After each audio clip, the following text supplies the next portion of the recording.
Hola, qué gusto verlos. Lo siento, no los veo personalmente, pero les doy muchas gracias por estar en este momento, en este nuevo episodio. Espero que pasemos un momento muy hermoso, muy agradable. Para los que nos están viendo por primera vez, este es un grupo que nos reunimos una vez por semana para estudiar la Biblia, las Sagradas Escrituras. Estamos en Bogotá, Colombia, y de pronto alguno pensó, algo nuevo puede salir de Nazaret. Sí, cosas muy hermosas. Les doy la bienvenida, no sé si es buenos días, buenas tardes o buenas noches. Para los que por primera vez está con nosotros, permítanme un momentito, comparto las diapositivas para que podamos estar más a gusto en la explicación. Este es un grupo que se llama Del Génesis al Apocalipsis. Y estamos, como les digo, haciendo un estudio de los libros del Nuevo Testamento. Cualquier pregunta o sugerencia que ustedes quieran hacer, la pueden hacer en el email lilipargas@yahoo.com. Mi nombre es Liliana Parga. Bienvenidos. El estudio que estamos haciendo no es un estudio profundo, es como un primer encuentro que tenemos con las Sagradas Escrituras. Simplemente leemos un versículo y damos una pequeña explicación. Lo que hemos hecho hasta el momento, llevamos ya 4 años estudiando la Biblia, versículo por versículo. Ya vimos los evangelios, Mateo, Marcos, Lucas y Juan. A propósito de los evangelios, me gustaría recomendarles de todo corazón una serie que están dando en Netflix que se llama The Chosen, Los Elegidos, para aquellas personas que todavía no la han visto. Es una historia muy hermosa de Jesucristo desde el punto de vista de sus apóstoles, de sus discípulos y de todas las personas que en algún momento tuvieron contacto con el Señor Jesús. Es una serie muy bíblica, aunque les advierto desde antes porque sé que hay personas que se han rasgado las vestiduras porque dicen, no, no, no es fiel a la Biblia. El autor, de una manera hermosísima y muy profesional, ha recreado la historia de algunos personajes de manera ficticia simplemente para dar un contexto a esos personajes y recrear la historia. Entonces, pero lo que está escrito en la Biblia, pues es fiel a la Biblia. La idea que ellos tienen es, en este momento hay 3 temporadas en Netflix, cada temporada tiene 8 capítulos, la cuarta temporada la están dando en cine y ellos tienen la idea de hacer 7 temporadas con la historia de Jesucristo, incluyendo el libro de los Hechos, que precisamente es el libro histórico que nosotros ya estudiamos. Entonces les recomiendo de todo corazón la serie porque es muy hermosa. También vimos las cartas Paulinas, Romanos, primera y segunda de Corintios, Gálatas, Efesios, Filipenses, Colosenses, primera y segunda de Tesalonicenses, primera y segunda de Timoteo, Tito, y hace 8 días terminamos Filemón y empezamos a dar la introducción del siguiente grupo que son las cartas generales con la carta a los Hebreos. Estamos en este momento en nuestra clase número 78. Para los que quieran estudiar las 77 clases anteriores, simplemente entran a YouTube, ponen Liliana Parga y allí pueden ver por primera vez o repasar las 77 clases anteriores que van desde el libro de Mateo. Siempre me gusta hacer un recorderis de la clase anterior para ponernos en contexto, entonces, por favor, para que recordemos que hace 8 días vimos la carta del apóstol Pablo a Filemón. Fue una carta muy cortica. Recuerden que en el orden que están en el Nuevo Testamento es por tamaño de la carta, por eso Filemón, por ser la más pequeñita, es la última de las cartas. No están en orden cronológico las cartas de Pablo. Ya estudiamos que la última carta que Pablo escribió antes de ser ejecutado fue la segunda carta a Timoteo. Y como era una carta tan pequeñita, alcanzamos a dar la introducción a la siguiente carta, que es la carta a los Hebreos, que ya hace parte no del grupo de las cartas paulinas, sino del grupo de las cartas generales, es decir, cartas escritas por autores diferentes a Pablo, y la encabeza precisamente la carta a los Hebreos. Veíamos hace 8 días que no se conoce el autor, no sabemos exactamente quién fue el que la escribió, es un autor incierto. Algunos atribuyen la autoría a Pablo, pero hace 8 días vimos que muy seguramente no fue él, otros a Bernabé, a Apolos, a Lucas, y hay una lista grande de lo que creen las personas, de quién es el autor de esta carta. La carta tiene 13 capítulos y y fue escrita más o menos alrededor del año 68 después de Cristo. También veíamos hace 8 días que realmente no nos importa tanto quién fue el autor humano de la carta, porque nosotros sabemos que absolutamente toda la Biblia, cada uno de los 66 libros, fue escrita, fue inspirada por el Espíritu Santo, que es el autor que verdaderamente nos interesa. Vimos dos cosas curiosas de la carta a los hebreos. Primero, que no es realmente una carta, más bien es una homilía o un sermón o un estudio. No tiene las características comunes de una carta, como estar dirigida a una persona o a un grupo de personas, ni la despedida, en fin, definitivamente no es una carta, sino es un estudio. Y la carta a los hebreos, vimos que no es una carta, tampoco está escrita a los hebreos, fue escrita para cristianos que venían del judaísmo, principalmente porque también para cristianos que venían del helenismo. Entonces, ¿por qué se llama Carta de los Hebreos? Porque explica todos los conceptos de la religión hebrea, su liturgia, el sacerdocio, el templo, es decir, la ley, todas sus tradiciones, toda esa religiosidad que tenían los judíos. Y porque esto ha traído ciertos problemas, que es lo que la carta empieza explicándonos. Para poder entender, yo les hacía esta pregunta, ¿alguna vez ustedes han tomado una decisión muy seria y luego de haberla tomado se han preguntado si cometieron un gran error? Pues precisamente eso era lo que estaba sucediendo. La carta a los hebreos trata con una preocupación similar entre los cristianos que venían del judaísmo. Esta carta hace énfasis en la superioridad del cristianismo sobre el judaísmo. Resulta que por el momento tan tenso que se estaba viviendo en ese momento, había gran persecución, había una cantidad de herejías, de falsos escritos, había mucha convulsión. Entonces, algunos cristianos que venían del judaísmo se estaban preguntando si ellos realmente habían tomado la decisión correcta de haber dejado el judaísmo y llegar al cristianismo. Y por eso esta carta empieza a hacer un énfasis de la superioridad de Jesucristo y del cristianismo en general sobre el judaísmo, las ventajas del cristianismo sobre el judaísmo, para que estos cristianos estuvieran tranquilos de que definitivamente sí habían tomado la mejor decisión del mundo que puede tomar un ser humano, y es haber aceptado a Jesucristo como Señor y Salvador. Nos habla la carta entonces que Cristo es mejor en todo sentido. ¿Por qué? Porque Cristo es Dios, Jesucristo es Dios. Y si Jesús es Dios, pues es superior a cualquier cosa, y empieza a decirnos, mira, Jesucristo es superior a los ángeles, superior a Moisés, superior a los sacerdotes del Antiguo Testamento, porque estos son personajes que el pueblo judío tenía en una alta estima, y para ellos era un orgullo saber que Dios se había comunicado con ellos a través de los ángeles, el instrumento que había sido Moisés y lo que ellos vivían en ese momento con el sacerdocio en el templo. Entonces, por eso se aclara que Dios, Jesucristo siendo Dios, es superior a todos ellos. Y otro plus, Jesucristo es plenamente humano y por lo tanto capaz de identificarse con nuestras dificultades humanas. Que Dios se identifique de una manera tan estrecha con todas las dificultades humanas, nos da a nosotros una gran esperanza de que definitivamente es la mejor decisión seguir a Jesucristo. Jesucristo ha establecido un nuevo pacto que es superior al antiguo pacto del judaísmo. Yo les he estado enseñando que la Biblia está dividida en dos grandes partes, el Antiguo Testamento y el Nuevo Testamento, pero también podemos decir sin ningún problema hablar del antiguo pacto y del nuevo pacto. Entonces, este libro nos explica cómo el nuevo pacto que es traído por Jesucristo es superior al antiguo pacto. Esta carta exhorta, es decir, anima a las personas, a los creyentes, a que no permanezcan estancados en las enseñanzas elementales de la fe.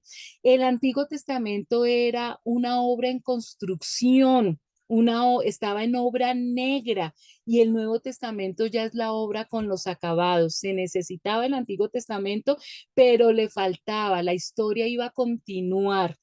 Y esa continuación de la historia es el Nuevo Testamento, con las mejores promesas que un ser humano pudiera tener.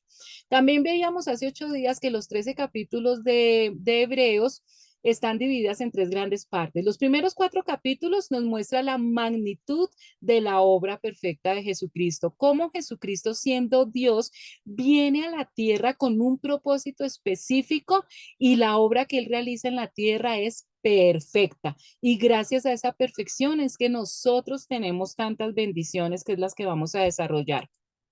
Los capítulos del 5 al 8 nos muestran a Jesús como sacerdote según la orden de Melquisedec, superior que el orden levítico. Ustedes deben recordar que para el pueblo judío el corazón de la nación era el templo. Y recuerdan ustedes que desde la época de Moisés, Dios da la orden que las personas encargadas del templo, todo lo que tenía que ver con los sacrificios y con el cuidado del templo, tenían que ser los descendientes de la tribu de Leví.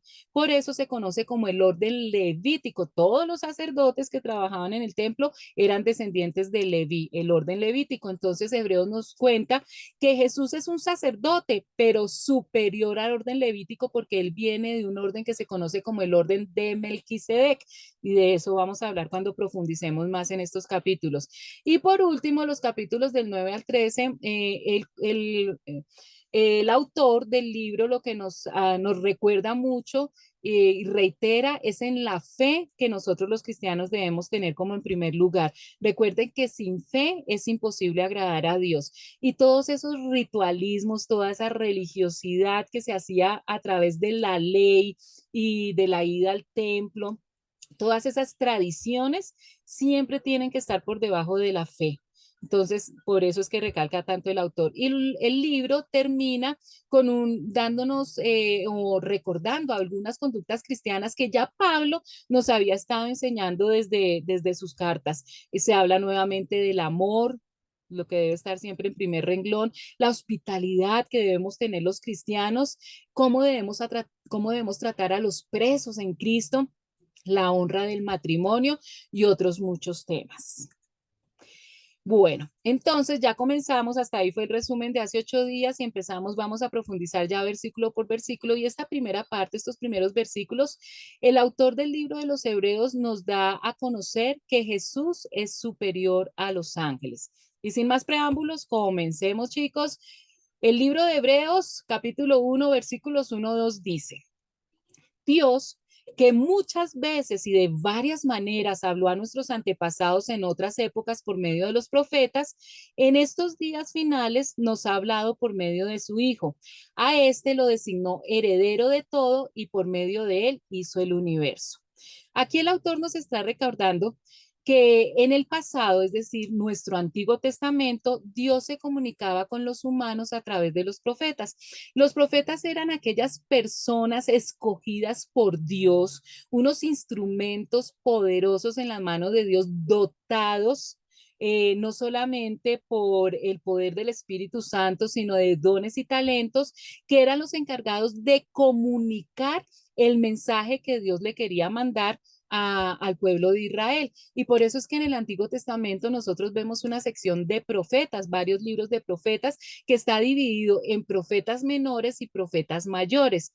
Esto se refiere al tamaño del libro. Los profetas mayores, es decir, los que escribieron libros más gruesos, son Isaías, Jeremías, Ezequiel y Daniel. Y hay 12 profetas menores, es decir, que escribieron libros más pequeñitos, más corticos. Y nos dice este primer pasaje, hoy, en estos últimos días, Dios nos habla por medio de su Hijo. Es decir, que la comunicación por medio de los profetas ya no va más, porque ahorita tenemos un profeta mayor que se llama Jesucristo y Dios nos habla a través de Jesucristo, primero personalmente. Cuando el Señor Jesucristo estuvo aquí en la tierra, él personalmente, con toda esa generación que tuvo el privilegio de conocerlo, Jesús traía un mensaje directamente de Dios Padre. Y fuera de eso, ese mensaje que Jesús trajo personalmente, pues nosotros lo encontramos en el Nuevo Testamento, en el Nuevo Pacto. Entonces, la Biblia también es otro modo en el que Dios Padre se comunica con nosotros los cristianos. Y fuera de eso, nosotros tenemos un regalo más los cristianos. Tenemos al Espíritu Espíritu Santo que ahora vive en nosotros, porque cuando nosotros recibimos a Jesucristo como Señor y Salvador, cuando realmente tenemos un nuevo nacimiento, el primer regalo que nosotros recibimos es que el Espíritu Santo entra a vivir en nosotros y nosotros nos convertimos en templos. Ya no está el templo de Jerusalén, sino que cada uno de nosotros somos un templo. Entonces, definitivamente la comunicación que Dios tiene con nosotros hoy en día es superior a la comunicación que se tenía en el Antiguo Testamento. Versículos del 3 a 4 dice, el Hijo refleja el brillo de la gloria de Dios y es la fiel representación de lo que Él es. Él sostiene todas las cosas con su palabra poderosa. Después de llevar a cabo la purificación de los pecados, se sentó a la derecha de la majestad en las alturas. Así llegó a ser superior a los ángeles en la misma medida en que el nombre que ha heredado supera en excelencia al de ellos. Entonces aquí el autor de Hebreos nos está diciendo que es Jesucristo quien refleja la gloria de Dios. Nosotros queremos conocer a Dios Padre, a Dios Creador, y la única manera de conocerlos es a través de Jesucristo. Jesús lo dijo con sus mismas palabras y nos recordaba muchas veces profecías del Antiguo Testamento que el Mesías iba a ser un reflejo de la gloria de Dios. Por ejemplo, en Juan 14, 8, 12, un parrafito solamente, un versículo, dice Jesús, quien me ha visto a mí, ha visto al Padre. Recuerdan que en una ocasión uno de los apóstoles le dijo a Jesús, por favor, muéstranos al Padre. Y Jesús le dice, ¿cómo es posible que todavía no has entendido? El que me ha visto a mí, ha visto al Padre. En otro versículo, Juan 14, 6, yo soy el camino, la verdad y la vida, contestó Jesús. Nadie llega al Padre sino por mí. Entonces, si tú quieres conocer a Dios Padre, al Dios verdadero, el Dios de Abraham, de Isaac y de Jacob, el Dios creador, la única manera de conocer a ese Dios es a través de la persona de Jesucristo. La revelación de Jesús fue única. No solamente era el mensaje de Dios. Recuerden entonces que todos los libros que nosotros tenemos en el Antiguo Testamento es un mensaje que Dios Padre nos dejó a los seres humanos. Jesucristo también es un mensaje de parte de Dios. Por eso Juan habla de Jesús como el verbo, es decir, la palabra hecha carne. Las mismas palabras que están escritas en los libros del Nuevo Testamento, esas palabras que nosotros leemos cuando abrimos un libro del Antiguo Testamento, esas palabras que son un mensaje de Dios, se volvió carne y es Jesucristo. Y no solamente Jesús es el mensaje que Dios nos da a nosotros, sino que también era la personalidad de Dios a través de la cual llegó el mensaje. No, Jesucristo, la persona de Jesucristo es un mensaje, pero a través de Jesucristo conocemos más a Dios porque Él refleja la personalidad del Padre. Si los hombres no pueden aprender sobre Dios por el Hijo, ninguna cantidad de voces y acciones proféticas lo convencerán. El milagro más grande, la demostración de amor más grande que puede haber existido en la historia de la humanidad es que Dios se haya hecho hombre para que darnos un mensaje claro, un mensaje verdadero. Y si las personas, como hubo muchas personas tristemente que conocieron directamente al Señor Jesucristo, pero estaban tan enseguecidos precisamente por la ley, por las tradiciones. ¿Recuerdan ustedes que cuando Jesús hacía un milagro, le daba la vista a un ciego, que un paralítico caminara, inclusive resucitar muertos? Muchos de los fariseos del templo, de los que estaban, de los encargados del templo, de los que Dios había puesto para que estuvieran atentos de la llegada del Mesías, ellos no se dieron cuenta porque eran pendientes solamente de la ley, estaban cegados y le criticaban a Jesús que porque había hecho un pecado, un milagro en Shabbat. No se daban cuenta del milagro por estar pensando en la ley. Entonces, el autor de Hebreos nos recuerda que no podemos ser tan obtusos, tan cuadriculados y tan ciegos como aquellas personas que conocieron personalmente a Jesucristo, Dios encarnado, y no se dieron cuenta de lo que tenían al lado. Qué tristeza, ¿no es cierto? Jesús vino con una misión especial Él no venía a formar un hogar, ni a casarse, ni a tener hijos con María Magdalena o como todas esas historias que se inventan. No porque el matrimonio sea algo deshonroso, por el contrario, el matrimonio es una institución inventada por Dios.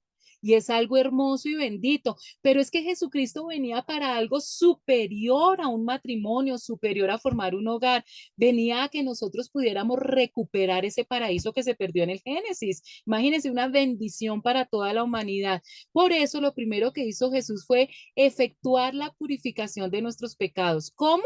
A través de la muerte en la cruz. Cuando Jesús derrama su sangre, porque recuerden que si derramamiento de sangre no hay perdón de pecados, cuando Él derrama su sangre, nos limpia a nosotros de nuestro pecado. La única condición es creer que Jesucristo enviado de Dios es nuestro Salvador y es Jesús el que paga el boleto de salida de la cárcel que nos tenía encadenados al pecado. Fuera de eso, cuando Jesús resucita, acaba totalmente con la obra de Satanás, con la muerte, y él sube y se sentó en el lugar de honor a la derecha del majestuoso Dios en el cielo. Esto demuestra que el Hijo es muy superior a los ángeles. O sea, recuerden que lo primero que el autor de Hebreos nos está demostrando es que Jesús es superior a los ángeles y empieza con esa obra magnífica que Jesús vino a hacer y que absolutamente ningún ángel hizo. Entonces, ya con todo lo que Jesús hizo por la humanidad, ya no deberíamos discutir más y decir definitivamente Jesús es superior a los ángeles. Pero el autor de Hebreos nos sigue contando más cositas. Vamos para el versículo 5-6. Porque a cuál de los ángeles dijo Dios jamás, tú eres mi hijo, hoy mismo te he engendrado, y en otro pasaje, yo seré su padre y él será mi hijo. Además, al introducir a su primogénito en el mundo, Dios dice que lo adoren todos los ángeles de Dios. Es una orden que los ángeles adoren al Mesías. Ya eso lo hace superior a los mismos ángeles. Acá entonces el autor está citando dos versículos del Antiguo Testamento que identifican al Mesías como el Hijo de Dios. Samuel 2:7 dice, yo publicaré el decreto, Jehová me ha dicho, mi hijo eres tú, yo te engendré hoy, refiriéndose al Mesías. Y en 2 Samuel 7:14 dice, yo le seré al Padre y él me será a mi hijo, Jesucristo como hijo de Dios. Dios jamás se dirigió a un ángel como a su hijo. Se mencionan colectivamente como hijos de Dios en el Antiguo Testamento. Ustedes siempre que en el Antiguo Testamento vean hijos de Dios, se está refiriendo a los ángeles, pero se refieren a criaturas de Dios. Cuando el Señor Jesús es descrito como hijo de Dios, significa igualdad a Dios. Versículos del 7 al 9. En cuanto a los ángeles, dice, Él convierte a sus ángeles en vientos y a sus servidores en llamas de fuego. Pero con respecto al Hijo, dice, tu trono, oh Dios, permanece para siempre. El cetro de tu reino es cetro de justicia. Has amado la justicia y odiado la maldad. Por eso Dios, tu Dios, te ha ungido con aceite de alegría, te prefirió a ti por encima de tus compañeros. Estas son palabras nombrando al Mesías.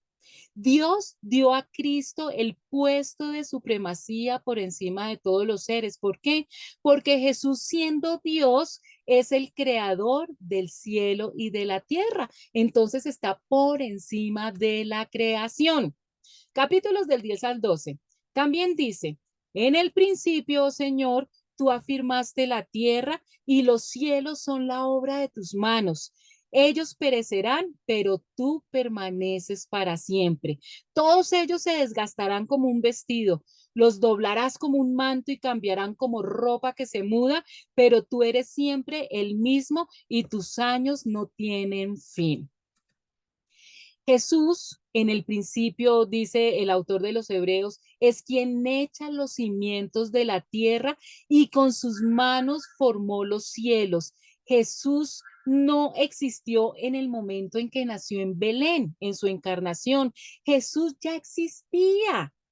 Jesús es Dios, por lo tanto no tuvo principio ni tiene final. Toda la demás creación, por voluntad de Dios y la soberanía de Dios, si Él quisiera, podría dejar de existir, pero Jesús permanece para siempre.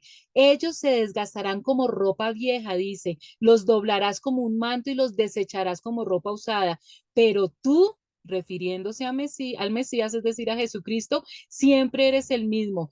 Tú vivirás para siempre. ¿Por qué? Simplemente porque Jesús es Dios. Y por eso la orden que da Dios a todos los ángeles, adoren al Creador, a toda criatura y no solamente a los ángeles, sino a nosotros los seres humanos que también somos creación de Dios. Acuérdense en que nuestro mayor propósito en la tierra es darle la gloria a Dios, adorar a Jesucristo y a toda la Trinidad en pleno.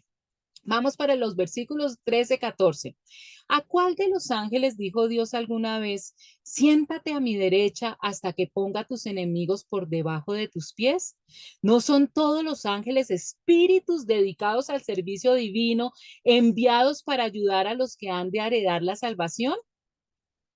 Fíjense en que desde el momento en que Dios creó a los ángeles, los creó para que le dieran gloria y honra a Dios y para que estuvieran al servicio de Dios. Eso lo estudiamos nosotros en el Antiguo Testamento. Y siempre hemos visto en la historia de la humanidad que Dios ha utilizado a los ángeles para que estén al servicio de Él y para cumplir diferentes funciones. Por ejemplo, Dios utilizó a los ángeles para dar mensajes importantísimos a los protagonistas del Antiguo Testamento, a los santos del Antiguo Testamento.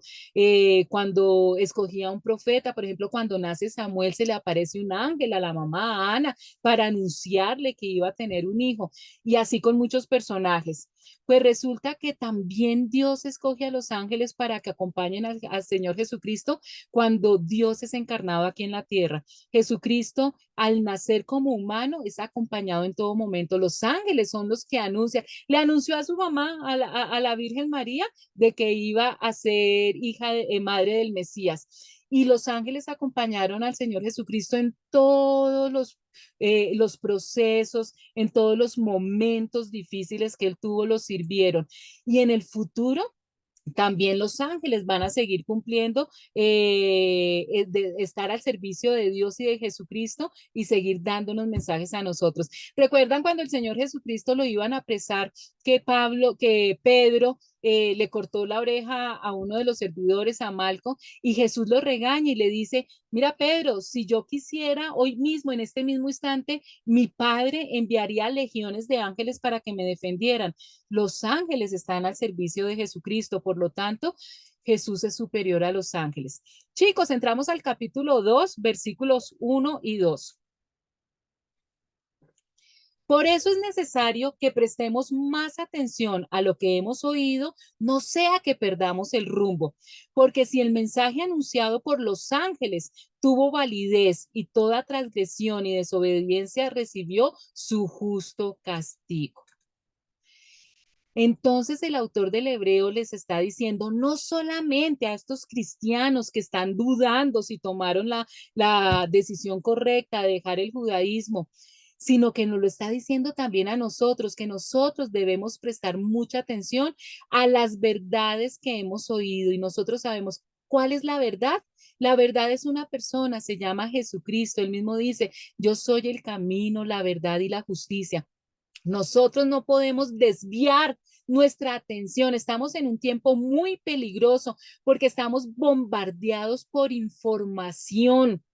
Y nosotros tenemos que estar aferrados a las buenas bases, a la verdad, porque si no vamos a ser zarandeados por toda esa información que nos llega y si no conocemos correctamente la verdad, va a llegar un punto en que vamos a dudar qué es verdad y qué es mentira. Y eso es lo que nos está advirtiendo el autor de Hebreos. Por favor, tengan cuidado, porque si ustedes no están aferrados a la verdad, van a desviarse de la verdad sin darse cuenta y van a seguir, como estudiábamos anteriormente, mitos y cuentos creyendo que es la verdad.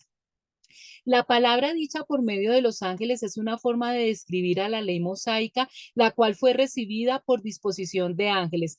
Entonces, como les decía, Dios utilizó mucho a los ángeles para darle mensajes a los seres humanos en el Antiguo Testamento y ellos respetaban y creían en esos mensajes. Si tomamos con seriedad la palabra que vino a nosotros por medio de los ángeles, mucho más debemos tomar con seriedad la palabra que nos llegó a través del Hijo de Dios, el cual ha sido probado ser superior a los ángeles. Miren este orden tan hermoso. El Nuevo Testamento empieza con los 4 evangelios, que es contándonos la historia de Jesucristo desde 4 puntos de vista diferentes. Después vienen las 13 cartas paulinas, que es un resumen y una organización perfecta de ese mensaje que Jesucristo dejó también a los apóstoles y de muchas otras cosas que Jesucristo resucitado le reveló al apóstol Pablo para que nosotros pudiéramos conocer la verdad. Y Hebreos es un libro que está recalcando eso. Por favor, todo lo que hemos estudiado hasta el momento, que es la verdad, nosotros tenemos que estar alertas, tenemos que estar atentos, porque lo vamos a aprender más adelante. En los últimos días vamos a recibir tantos mensajes parecidos a la verdad, que si nosotros no estamos verdaderamente cogiditos de la mano del Señor Jesucristo y oyendo con claridad la voz del Espíritu Santo, nos vamos a confundir y desviarnos de la verdad es gravísimo. Entonces, esta primera parte del libro de los Hebreos nos habla entonces que Jesucristo es superior a los ángeles. Ahora el autor de Hebreos nos quiere llevar a que no olvidemos la humanidad de Jesús. Jesús es Dios, Jesús es superior a los ángeles, pero Jesús es 100% ser humano y saber eso y creerlo es muy importante. Vamos entonces para los versículos 3, 4 que dicen, ¿cómo escaparemos nosotros si descuidamos una salvación tan grande? Esta salvación fue anunciada primeramente por el Señor y los que la oyeron nos la confirmaron. A la vez, Dios ratificó su testimonio acerca de ella con señales, prodigios, diversos milagros y dones distribuidos por el Espíritu Santo según su voluntad. Por tanto, nos dice el autor de Hebreo, no debemos descuidar una salvación tan grande.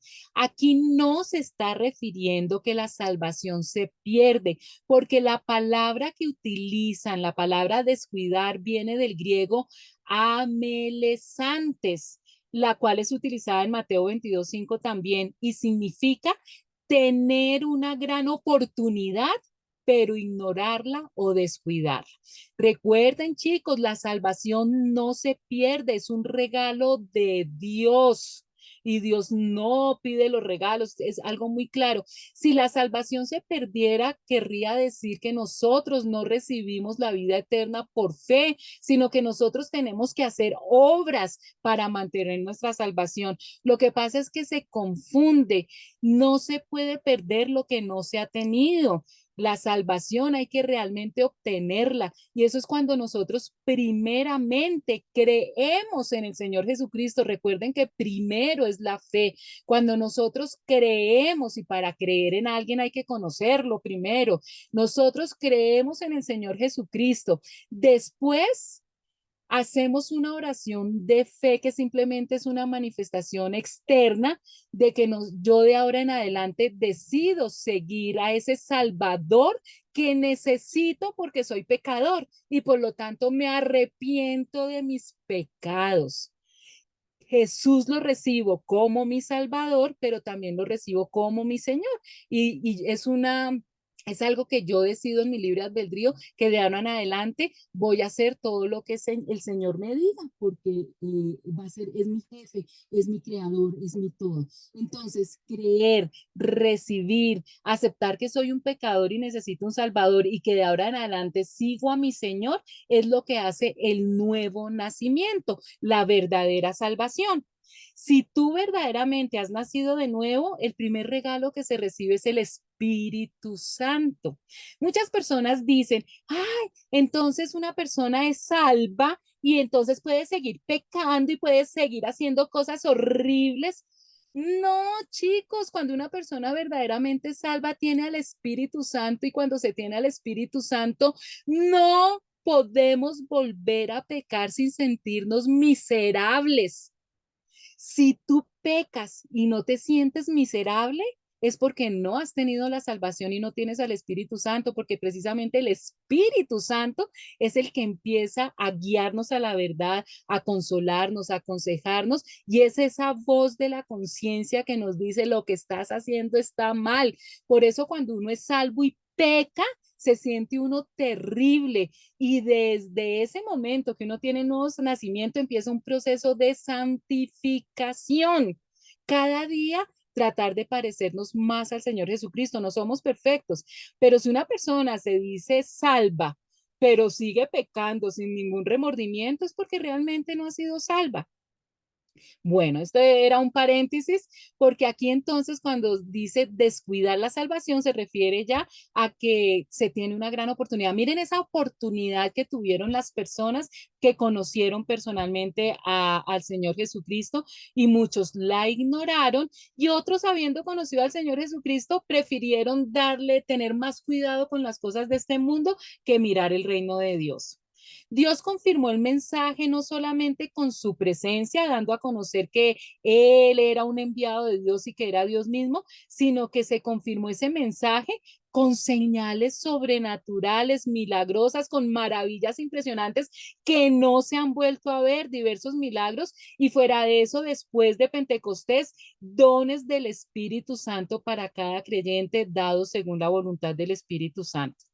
Tenemos todos los juguetes para nosotros poder identificar al Señor Jesucristo como Dios, como superior a los ángeles. Y como lo vamos a ver ahorita, a pesar de eso, Jesucristo voluntariamente dejó toda esa divinidad para volverse 100% humano. Versículos 5 al 8. Dios no puso bajo el dominio de los ángeles el mundo venidero del que estamos hablando. Como alguien ha atestiguado en algún lugar, ¿qué es el hombre para que en él pienses? ¿Qué es el hijo del hombre para que lo tomes en cuenta? Lo hiciste poco menor que los ángeles y lo coronaste de gloria y de honra. Todo lo pusiste bajo sus pies. Si Dios puso bajo él todas las cosas, entonces no hay nada que no esté bajo su dominio. El escritor de Hebreos demostró brillantemente con las escrituras la deidad de Jesús, es decir, que Jesús es Dios y su superioridad sobre los ángeles. Ahora él nos va a demostrar la humanidad de Jesús también con las escrituras. Recuerden, Jesucristo 100% Dios y 100% hombre. Y el escritor acude a un hermoso salmo que los invito después a que ustedes lo lean completo porque aquí solamente tenemos 3 versículos, que es Salmo 8 que dice, me pregunto, es decir, el salmista se está preguntando y es la pregunta que nos deberíamos hacer también nosotros, ¿cómo es posible que nosotros, los seres humanos, que somos criaturas tan desagradecidas, tan ingratas, tan inclinadas al pecado, estemos recibiendo tantas demostraciones de amor, de misericordia y de paciencia de parte del Dios creador? Fíjense que ni siquiera los ángeles que fueron creados antes que los seres humanos y en este momento son superiores a nosotros, han recibido todo ese amor de Dios. Y por eso el salmista pregunta, ¿qué es el hombre para que en él pienses? ¿Qué es el Hijo del Hombre para que lo tomes en cuenta? Lo hiciste poco menor que los ángeles por el momento y lo coronaste de gloria y de honra. Le diste dominio sobre la obra de tus manos, todo lo pusiste bajo sus pies. Aquí el salmista, con inspiración del Espíritu Santo, nos está asegurando que Dios puso sobre los seres humanos el dominio de toda la creación. Y esto es muy importante. Lo que pasa es que lo perdimos por la desobediencia. Dios ha puesto todas las cosas, fíjense en ustedes, no algunas cosas, sino todas las cosas bajo la sujeción de los seres humanos. Así que, ¿cómo podría Jesús reinar y dirigir el mundo si él no es humano? Él tenía que ser 100% humano para también tener el derecho de reinar sobre otro, sobre todo. Si ese fuera el caso, la promesa de Dios de poner al mundo bajo la sujeción del hombre sería falsa. Entonces, 100% humano Jesucristo. Seguimos. Capítulos 8, 9, versículos, perdón. Ahora bien, Es cierto que todavía no vemos que todo esté sometido a Él. Sin embargo, vemos a Jesús, quien fue hecho un poco menor a los ángeles, coronado de gloria y honra por haber padecido la muerte. Así, por la gracia de Dios, la muerte que Él sufrió resulta en beneficio de todos. Y aquí hay algo muy importante. Es verdad, nosotros en este momento no vemos que toda la creación esté sujeta a nosotros.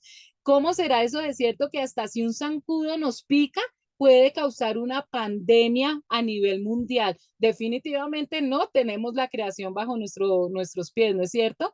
Pero acá nos está diciendo que Jesús fue el comienzo para que nosotros podamos volver a tener ese dominio sobre la creación que Dios en su amor nos regaló. Jesús, quien por un poco de tiempo se le dio una posición un poco menor de los ángeles por su naturaleza humana, y debido a que sufrió la muerte por nosotros, ahora ya en este momento Él está coronado de gloria y de honor. Y ya gracias a eso, a esa gloria y ese honor que tiene Jesucristo, nosotros sin merecerlo, vamos también a tener acceso a esa gloria y ese honor.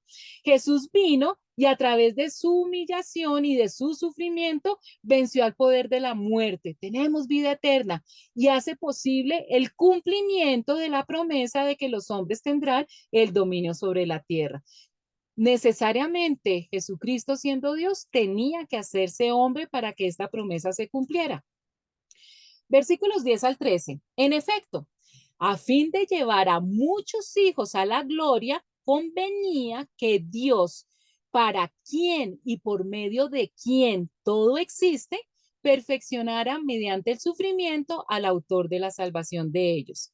Tanto el que santifica como los que son santificados tienen un mismo origen, por lo cual Jesús no se avergüenza de llamarlos hermanos, cuando dice, proclamaré tu nombre a mis hermanos, en medio de la congregación te alabaré.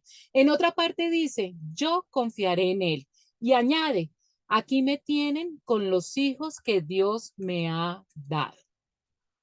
Posiblemente Dios pudo haber diseñado una forma de salvarnos que no requiriera el sufrimiento de su Hijo. Dios omnipresente, Dios omnisciente, Dios perfecto, muy seguramente hubiera podido crear un plan para que nosotros recuperáramos el paraíso perdido sin que Jesucristo sufriera en la cruz. Pero esta es la máxima ilustración de la verdad del amor verdadero, valga la redundancia. La verdadera entrega implica sacrificio. Dios decidió escoger el plan de salvación a través del sufrimiento de su Hijo para demostrarnos que no hay amor más grande que el amor que Dios tiene por los seres humanos. Absolutamente nada, nada, ni siquiera se le parece un poquito, cualquier amor terrenal se le acerca al gran amor que Dios tiene por nosotros al entregar en sacrificio y sufrimiento a su propio Hijo. Jesús no se avergüenza, a pesar de ser Dios, de llamarnos hermanos. El escritor cita del Antiguo Testamento tres evidencias al hecho de que Jesús, el Mesías, Dios mismo, llama a su pueblo sus hermanos. ¿Qué más demostración de humildad y de amor y de misericordia de Dios por la raza humana? Versículos 14 al 17, 16. Por tanto, ya que ellos son de carne y hueso, él también compartió esa naturaleza humana para anular mediante la muerte al que tiene el dominio de la muerte, es decir, al diablo, y librar a todos los que por temor a la muerte estaban sometidos a esclavitud durante toda la vida, pues ciertamente no vino en auxilio de los ángeles, sino de los descendientes de Abraham. Debido a que los hijos de Dios son seres humanos, nosotros somos seres humanos hechos de carne y de sangre, el Hijo Jesucristo, el Mesías, también se hizo de carne y sangre. Si Dios hubiera bajado únicamente como Dios, no hubiera podido morir porque Dios no tiene principio ni final, Dios no puede morir y la paga del pecado es muerte. Por eso es que era necesario que Dios se hiciera hombre para que siendo hombre muriera. Cuando Jesús muere, muere su naturaleza humana para poder pagar por nuestros pecados. pues solo como ser humano podía morir y solo mediante la muerte podía quebrantar el poder del diablo, quien tenía el poder sobre la muerte. Entonces el diablo estaba feliz porque las personas no habían podido recuperar el paraíso perdido, no eran salvas y cuando morían ya se les acababa la oportunidad, ya después de muertos, gente y gente que se iba al infierno a estar bajo el dominio de Satanás. Pero cuando Jesucristo muere y resucita, vence y le quita ese poder a Satanás. Únicamente de esa manera Jesús podía libertar a todos los que vivían esclavizados por temor a la muerte, lógico. Por eso es que nosotros que ya conocemos el plan de salvación, conocemos la labor que hizo Jesucristo, que al morir en la cruz y resucitar, nosotros ya tenemos una esperanza, tenemos vida eterna. Los únicos que deben sufrir por la muerte son las personas que no son salvas. Pero nosotros que ya sabemos qué pasa después de esta vida, debemos tener una relación con la muerte diferente a los que no tienen a Jesucristo. También sabemos que Jesús no vino para ayudar a los ángeles. Fíjense que los ángeles caídos que siguieron a Satanás en esa primera rebelión, Jesús no vino a morir por ellos, sino por la raza humana, sino que vino para ayudar a los descendientes de Abraham. Jesús muere primeramente por los judíos, pero por la incredulidad de ellos, gracias a Dios por la incredulidad de ellos. ¿Recuerdan Pablo cómo nos explicó también eso? La salvación llega para los gentiles, es decir, para todo el resto de la humanidad que no era judía y pudimos tener acceso también al plan de salvación. Versículos 17 y 18. Por eso era preciso que en todo se pareciera a sus hermanos para ser un sumo sacerdote fiel y compasivo al servicio de Dios, a fin de obtener el perdón de los pecados del pueblo. Por haber sufrido él mismo la tentación, puede socorrer a los que son tentados. Chicos, era necesario que en todo sentido Jesús se hiciera semejante a nosotros. Ahí nos dice sus hermanos, para que fuera nuestro sumo sacerdote fiel y misericordioso delante de Dios. Entonces, no solamente era necesario que Jesús se convirtiera en humano para poder morir y con la paga de la muerte podernos liberarnos a nosotros de la muerte, sino que la labor que los sacerdotes realizaban en el templo era para el perdón de los pecados. El sumo sacerdote descendiente de la tribu de Leví, cada vez que hacían un holocausto, un sacrificio en el templo, era por el perdón de los pecados propios y el perdón de los pecados del pueblo. Entonces, el sumo sacerdote era el encargado de eso por orden de Dios. Entonces, tenía que venir un ser humano también con el título de sacerdote para que también a través de él nuestros pecados fueran perdonados de una vez y para siempre. Debido a que Jesús mismo ha pasado por sufrimiento y pruebas, puede ayudarnos cuando pasamos por pruebas.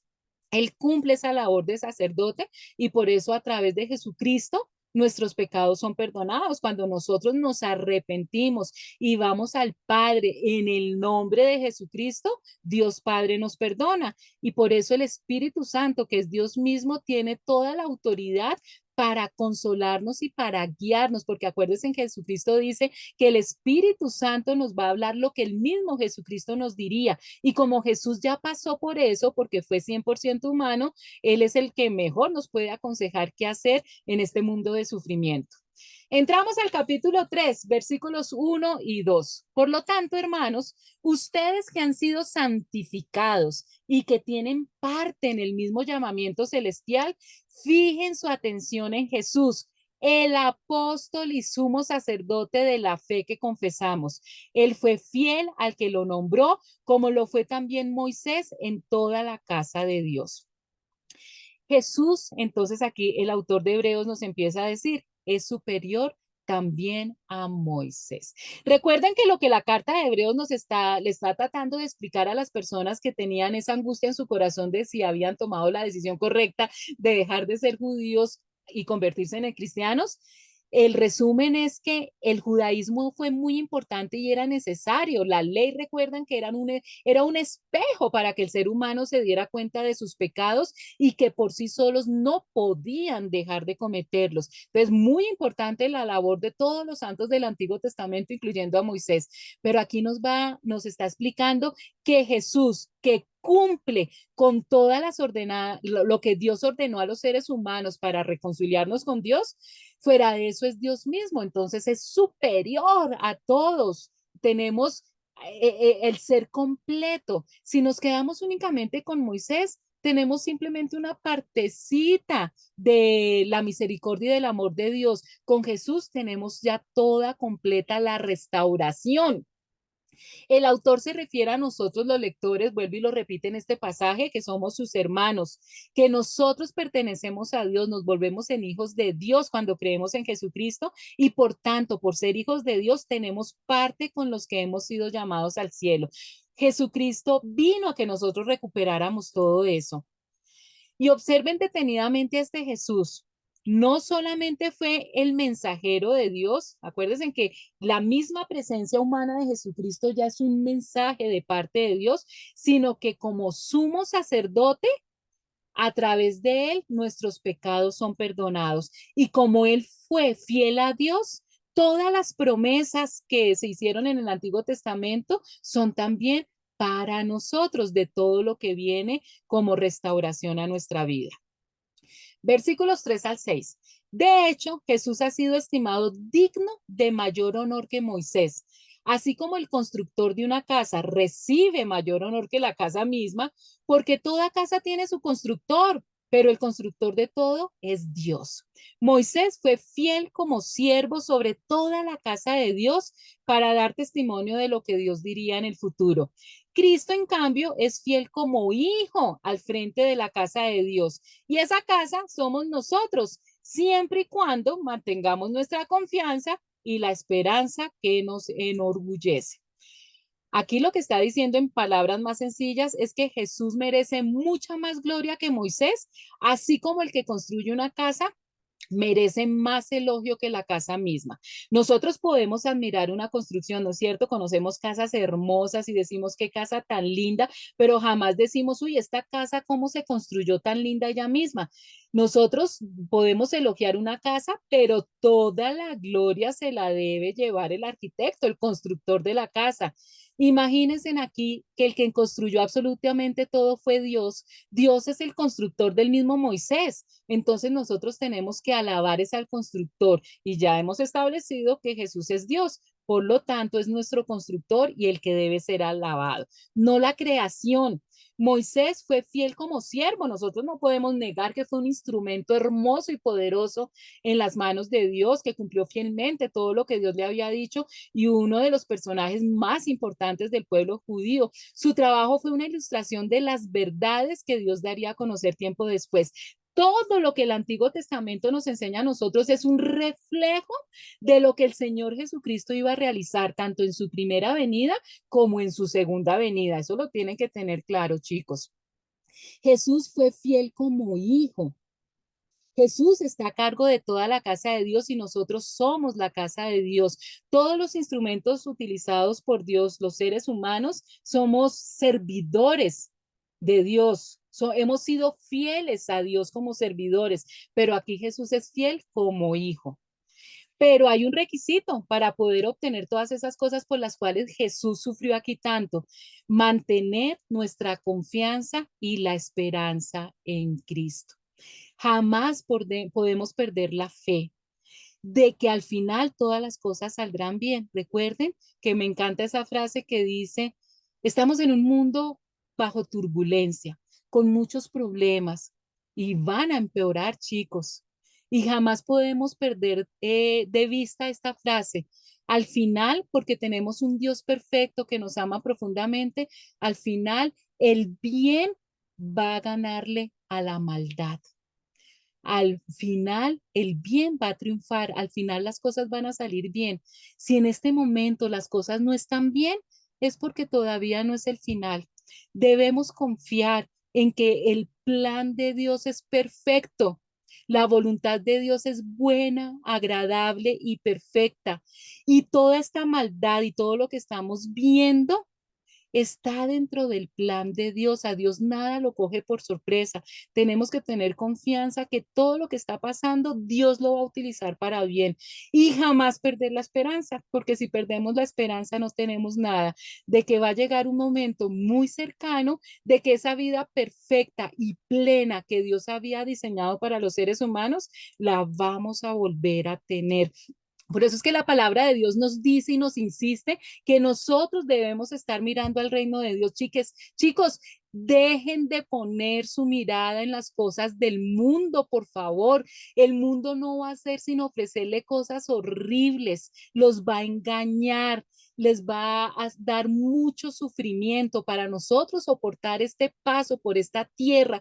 Este planeta está bajo maldición por el pecado. Nosotros todavía tenemos un cuerpo corruptible, inclinado al pecado, por eso todavía sufrimos, pero nuestra esperanza es que Jesucristo viene muy pronto a restaurar este planeta Tierra como estaba en el Edén, en el paraíso, en el jardín del Edén, y vamos a tener ya un cuerpo que va a tener la mente de Cristo y que vamos a dejar de tener esa inclinación a pecar. Por favor, siempre mantener la confianza y la esperanza en Cristo.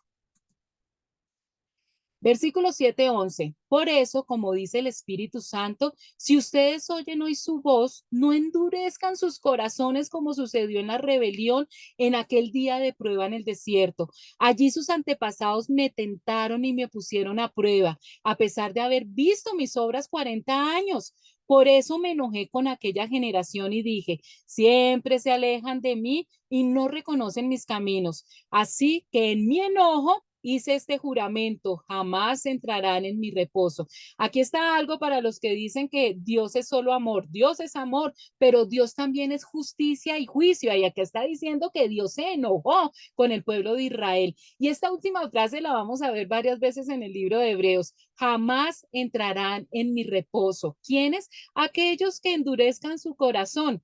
Y aquí el autor de Hebreos toma Salmos 95 del 7 al 11, porque Él es nuestro Dios, hablando del Mesías. Nosotros el pueblo de su prado y ovejas de su mano. Si oyeres hoy su voz, la voz del Mesías, no endurezcáis vuestro corazón como en Meribá, como en el día de Masá en el desierto, donde me tentaron vuestros padres, me probaron y vieron mis obras.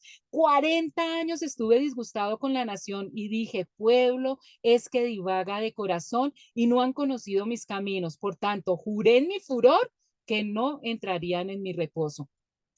¿Recuerdan ustedes cuando los fariseos, los sacerdotes, los miembros del Sanedrín del templo peleaban tanto con el Señor Jesucristo y para ellos siempre fue un orgullo decir que ellos eran descendientes de Abraham, descendientes de Moisés, que eran el pueblo escogido de Dios? Y sin embargo, a ellos se les olvidaba que a pesar de ser el pueblo escogido de Dios, de todo el amor que Dios siempre les demostró, de las maravillas sobrenaturales que hizo con Dios, especialmente en esa época en que los rescató de la esclavitud de Egipto y cómo ellos tuvieron un corazón tan endurecido, vieron maravillas. Y por eso el autor de Hebreos nos dice, si aquellos que siguieron a Moisés tenían la responsabilidad de entregarse, confiar y perseverar en seguir al líder de Dios, somos mucho más responsables de hacer lo mismo con un líder mayor. Jesús el Mesías. Acuérdense que esto es un mensaje para los que están creyendo que metieron las patas por haber dejado el judaísmo. El judaísmo nunca logró que ellos verdaderamente sirvieran al Dios verdadero, a pesar de que tuvieron líderes tan fieles a Dios y haciendo maravillas y sin embargo ellos cada rato endurecían su corazón. Entonces el autor nos dice, nosotros los de esta generación tenemos una responsabilidad mayor. Esta generación que comienza desde el momento en que Jesucristo vino a la tierra, se cuentan los últimos días. Tenemos un líder mayor que Moisés, Jesucristo. Por favor, no endurezcamos nuestros corazones. Versículos del 12 al 15 dice, cuídense, hermanos, de que ninguno de ustedes tenga un corazón pecaminoso e incrédulo que los haga apartarse del Dios vivo. Más bien, mientras dure ese hoy, Anímense en unos a otros cada día para que ninguno de ustedes se endurezca por el engaño del pecado.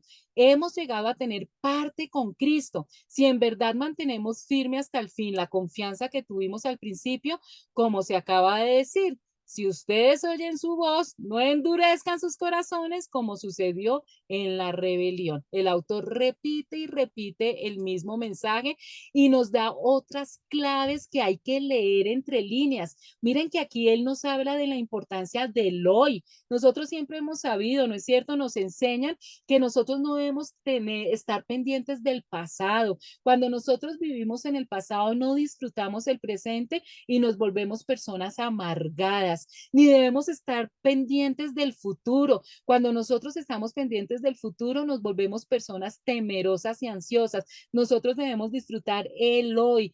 Cada día trae su propio afán. Y ahorita más hay que tener en cuenta esta ley. Debemos estar preocupados por el hoy. Cuidado, nos dice el autor de Hebreos, asegúrense de que ninguno de ustedes tenga un corazón maligno e incrédulo que los aleje del Dios vivo. Cuando nosotros estamos sufriendo por el pasado, pendientes del futuro, somos vulnerables a lo que hoy nos está afectando, a las tentaciones de hoy, a los mensajes de hoy. Por eso debemos estar con todos nuestros sentidos pendientes del hoy, pelear las batallas del hoy. Dios nos da cada mañana sus misericordias. ¿Recuerdan cuando el pueblo de Israel cada día tenía que salir a recoger el maná, el pan de cada día? Eso es importantísimo para nosotros poder soportar y salir victoriosos de esta guerra que nosotros tenemos en este momento. Vivir el hoy. Si somos fieles hasta el fin, confiando en Dios con la misma firmeza que teníamos al principio, entonces tendremos parte en todo lo que le pertenece a Cristo. Dios nos da la fortaleza diaria para resistir la tentación, para pelear la buena batalla, para ver las promesas de Dios, para madurar y crecer espiritualmente. Eso es lo que nos permite ser fiel. Por eso, lo más importante es que ustedes cada día comiencen, ya arrepiéntanse de lo malo que hicieron ayer y cada día es una nueva oportunidad para hacer las cosas mejor. Chicos, creo que aquí terminamos y continuaremos Dios mediante dentro de 8 días. Esta carta es un poquito más larga, entonces no la podemos ver. Yo creo que se nos van unas 2 clases más, pero espero que hayan entendido un poquito más lo que el autor de Hebreos nos quiere decir. Repasen, por favor, compártanla a otras personas y lloro por ustedes y espero que también ustedes oren por mí para que tengamos todos una hermosa semana cogiditos de la mano del Señor Jesucristo y con una voz sensible para oír todos los consejos y la guía del Espíritu Santo. Nos vemos dentro de 8 días, Dios mediante, chicos. Que Dios los bendiga.